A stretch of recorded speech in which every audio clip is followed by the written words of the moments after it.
are listening to the Devoted Dreamers podcast, and I'm your host, Merritt Onsa. I believe God has an unfolding plan for your life, a God-shaped dream just for you. But so much gets in the way, right? Fear, comparison, imposter syndrome. What if I mess this up? You are not alone in those feelings, and I'm so glad you're here for Season 8. Keep listening to gain some transformational tools that will help you release the lies so that you can freely show up in the world, offering your gifts, leaning on God in your weaknesses, and serving His kingdom with the dream He's given you.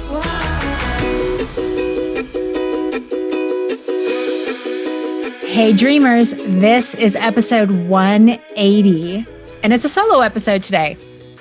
And I'm kind of looking at that number going, how did we get here? 180 episodes in. I was actually scrolling through the podcast archives the other day. Do you know we have archives? It's on my website. You can just go to merrittonsa.com, hit the About menu, and then hit the drop down for podcast archives. And that's where you can find every episode I've ever done in the order that I've published them. It's a great place to go if you're looking for a particular topic or a guest. You can easily search the page and find exactly what you feel like you might want to listen to in that moment. Anyway, I was scrolling through the 4+ years of episodes just the other day, and it was like walking back through time. It was actually quite sweet to think back on all the different guests, to see their names, just kind of to see that image of the journey into solo episodes and just everything that has kind of progressed along the way, the seasons of my life that have dictated the flow of the show. Like all these little pieces, as I looked at those archives, just came rushing back for me.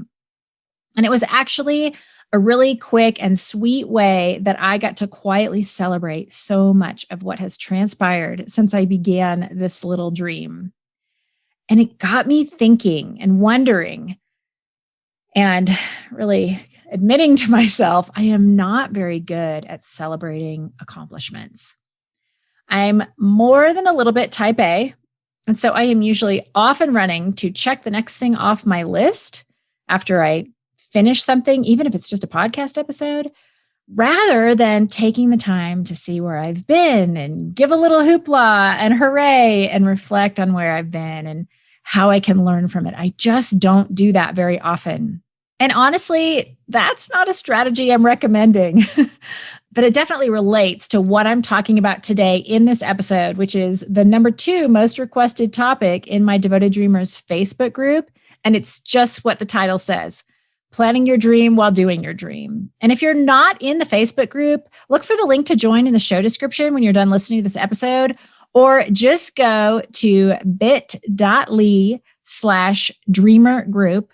Answer a few quick questions. I'll let you in and you can start getting to know everybody. You can even hit pause on this episode right now and go do that. I'll wait. And before we jump into the content today, I want to talk directly to you if you've ever considered starting a podcast. Like if that's the dream you feel ready to work on in a planning while doing kind of way. This is like that analogy, by the way, of flying the plane while you're building it. So if you're kind of a bootstrapper like me, you know what I'm talking about. But if a podcast is in your future, like in the real near future, I hope you'll consider joining me and brand strategy coach Natalie Arndt for our beta version podcasting program launching the first week of January. We are opening the doors for students who want access to this material at a deeply discounted rate, while also serving on our team of beta testers who are going to help make this program the very best it can be when it opens up again later next year. So if you're freaked out about the tech or not sure you'll have enough to say, or you're battling the demons in your mind that tell you you've got no business starting a podcast, we're going to be addressing every single one of those topics and more for an 8-week group program in January and February that'll help you and hold you accountable to getting your podcast launched by March 1st. You can totally do it because we will be there to help. Registration is only $197 and doors close this Friday, December 18th. So don't wait. Go register now. The link to get to the registration page is at nataliearndt.com/podcast beta. But just in case you're listening to this at a later date, that link will still work for you to join the waitlist so we can let you know when the program is opening up again. Okay, on to planning your dream while doing your dream. Let's dig into this. So I had a disclaimer the last solo episode I recorded, and it turns out I have another one for this episode. So if you're a project manager, an engineer, maybe an Enneagram 5, or if you were my boss back in the day when I was hired to work for a .com in the middle of the boom in the early 2000s, this episode is probably going to make your skin crawl. Now, I'm not advocating for not planning or throwing strategy out the window. I'm not saying don't work alongside wise people or seek out mentors who can support you on your journey. This planning while doing thing is more about the psychological aspects of getting started when you already feel there are a lot of internal barriers to pursuing your dream. So let me just say for the record, I'm all for planning. I'm all for strategic decision-making. I'm all for consulting with mentors and seeking wisdom and writing business plans and marketing plans. Do those things. But don't let your need to do those things or your desire to do things perfectly stand in the way of just getting started. That is the point of this conversation. Because your dream is far too important to waste or to keep hidden or to let stay buried because you're so busy planning. And I want to start off with the premise, and this is point number 1 for this episode. I want to start off with the premise that God has designed you with a purpose and how important it is for you to believe that. And this is going to feel like a bit of a primer, this little section, if you've been around here at the podcast for a while, but bear with me as I speak for a moment to those of you who have just arrived. You are God's workmanship. You're his poetry, a translation of Ephesians 2:10 says. That verse in, I think this is the ESV, it says, "For we are his workmanship, created in Christ Jesus for good works, which God prepared beforehand that we should walk in them." God has given you gifts that are uniquely yours. Romans 12:6. This is the Passion Translation. I love the Passion Translation. It says, "God's marvelous grace imparts to each one of us varying gifts and ministries that are uniquely ours." And that whole section goes on to talk about the specific gifts God gives: prophecy, teaching, giving, generosity, serving. There's a whole bunch in there.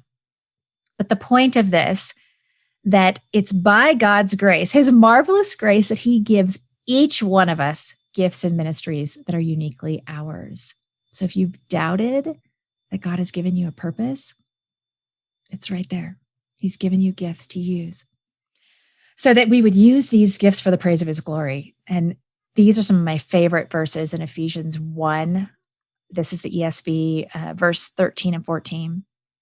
It says, "In him you also, when you heard the word of truth, the gospel of your salvation, and believed in him, were sealed with the promised Holy Spirit, who is the guarantee of our inheritance until we acquire possession of it, to the praise of his glory."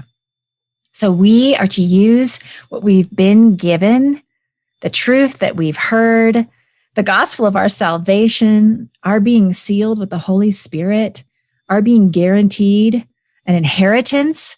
We are to use all of those things for the praise of God's glory. Now, I've talked a whole lot more about this in some other episodes of the podcast.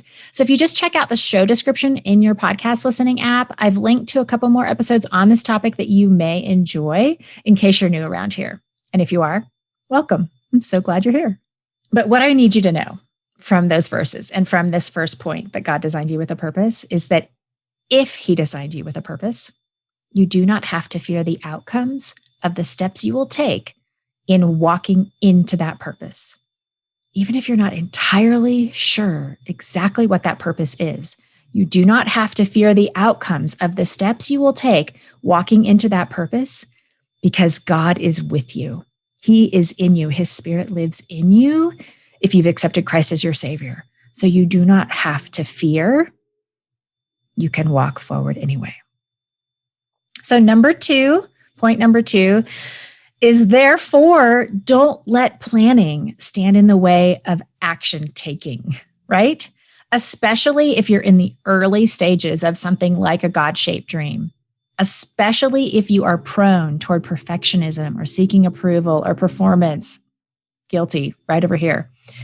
You will plan all day and tweak it a million times, and it'll never be good enough if that's what you decide to do instead of taking action. You will be planning and planning and planning, but done is better than perfect. I'm sure you've heard this. Done is better than perfect. So let's do something instead of just planning to do something.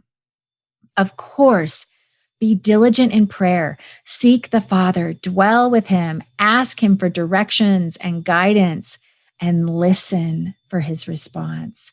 That may require you to just pause and be quiet and at peace and settled and not stressing out about what to do next.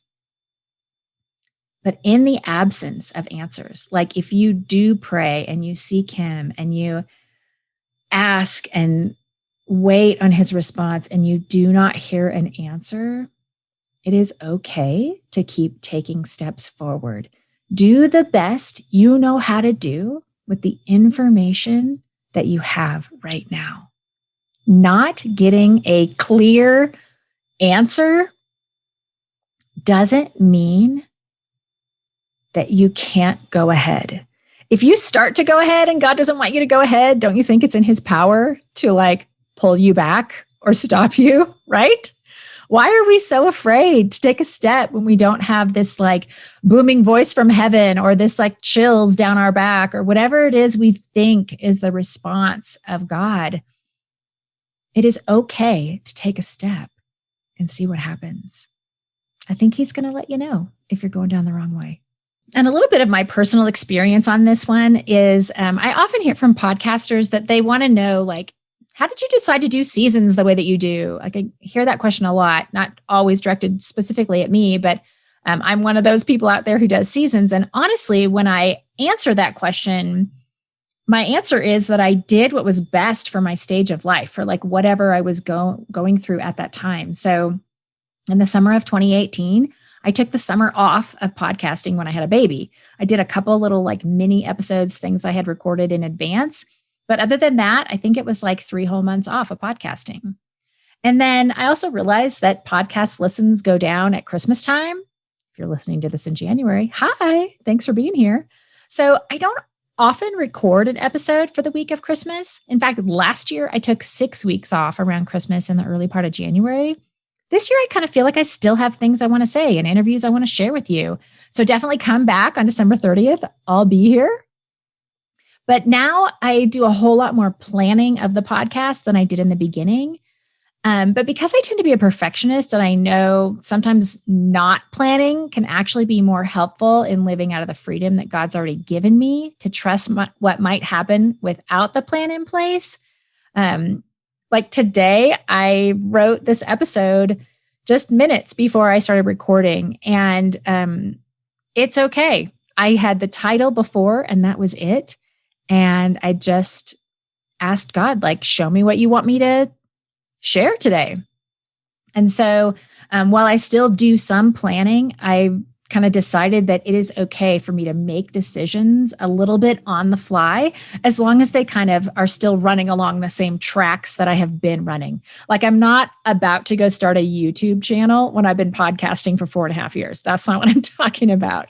I mean, I'm not saying you can't, but that's kind of what I'm saying is that I'm making decisions for what's best, that's going to work within the time that I have available and in the context of the aspects of my dream that I am currently pursuing. Okay? So point number 3 of this planning your dream while doing your dream is that you can make a habit of trying new things.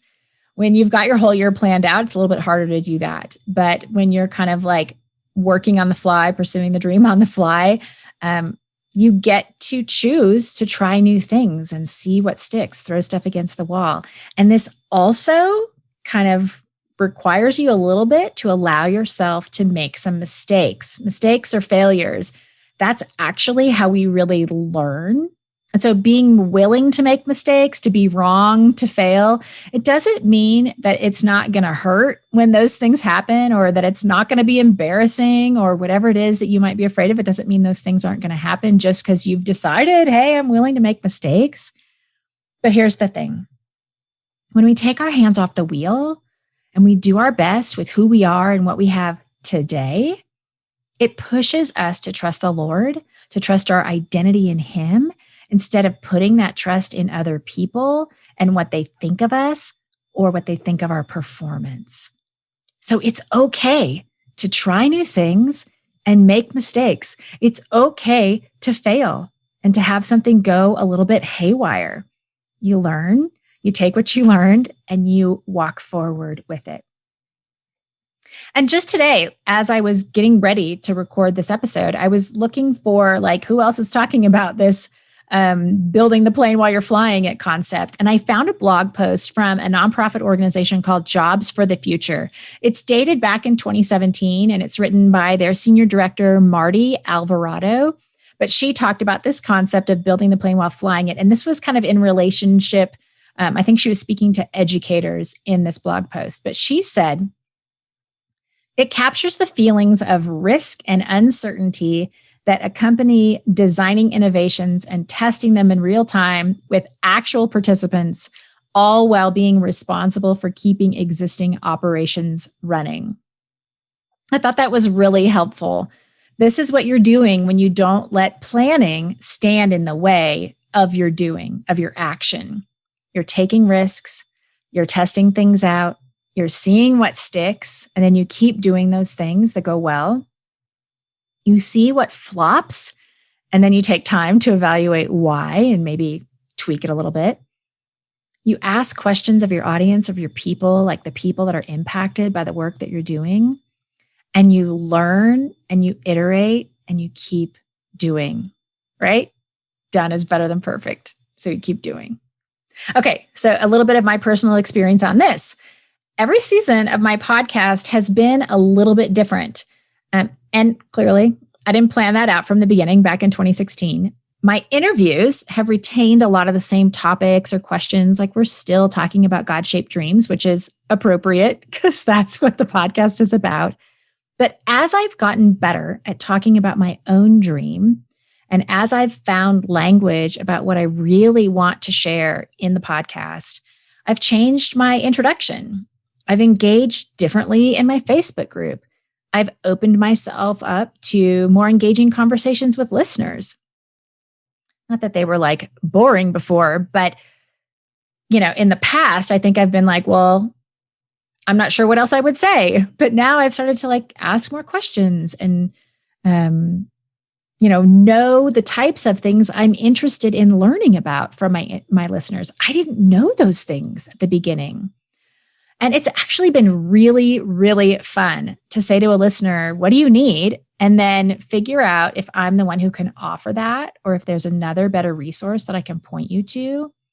And what this has done is it forces me to kind of know myself and know my boundaries in my work and my time, and to learn what I need to say no to or to stop doing. But I would never know those things if I didn't try new things on a regular basis. And so try new things. Be willing to make mistakes. Are you getting the picture? Okay, number 4. And this is the last one. Schedule time for reflection and subsequent innovation. So this does have a little bit of planning related to it, right? So I think it's real helpful to not always be flying willy-nilly, but that once you do try some things, that you take the chance to look back. And you already know I'm not great at the reflection piece. I said that at the very beginning, but I do want to get better. And so this is really important and an important aspect of, we're not actually flying in an airplane through the sky, but you are taking risks that might feel a little bit scary and painful and maybe even dangerous to yourself. But this reflection piece is one of those things that if you do this work, it's going to inform what you're going to do next. And so it will feel a little bit less willy-nilly down the road. if you've spent some time looking at the things that you have chosen to do, reflecting on them, and then making decisions to help you go forward. So like I said, I want to get better at this. Reflection is a practice that I really connect with as an educator at heart. And this was part of my training in graduate school. And I know that I should do it, but the type A in me often gets in the way. Like I move on to the next thing way too fast.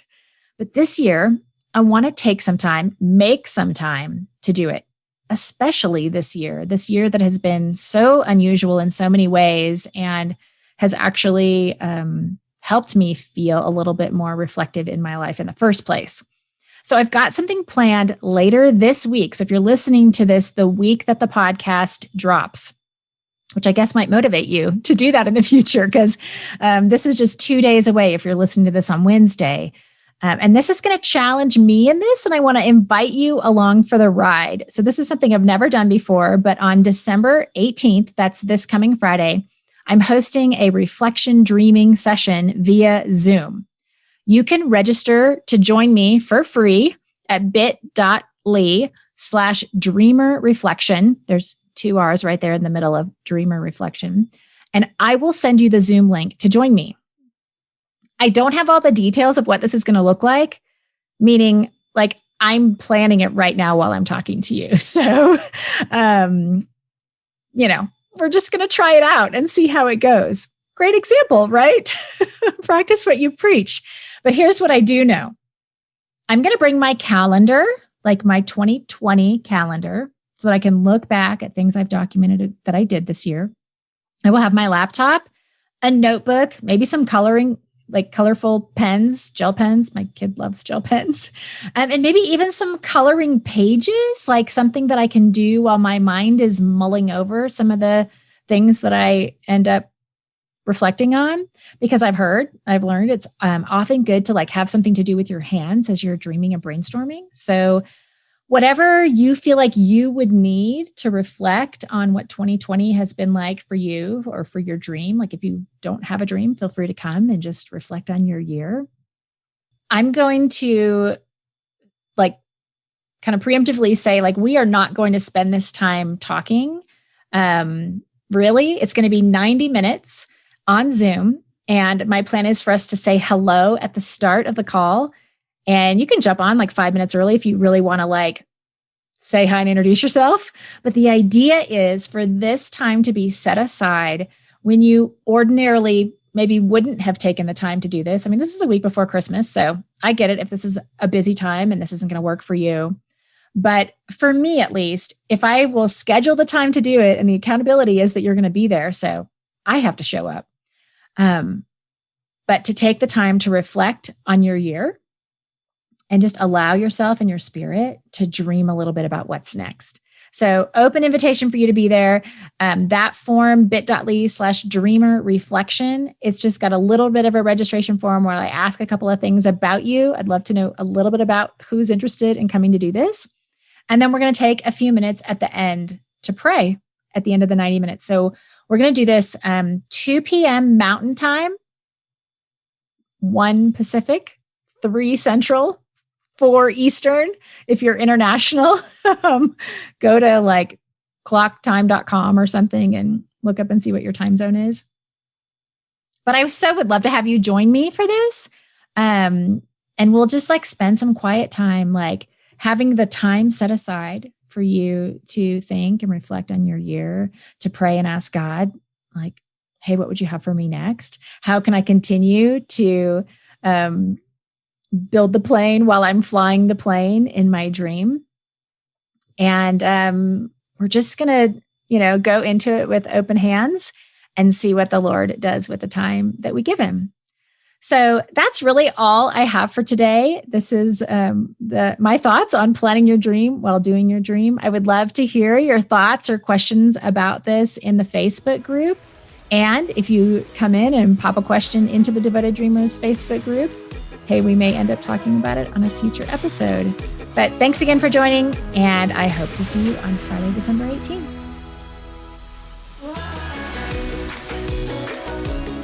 Thanks for listening today. Don't let the conversation end here. Let's connect over in the Devoted Dreamers Insiders group on Facebook.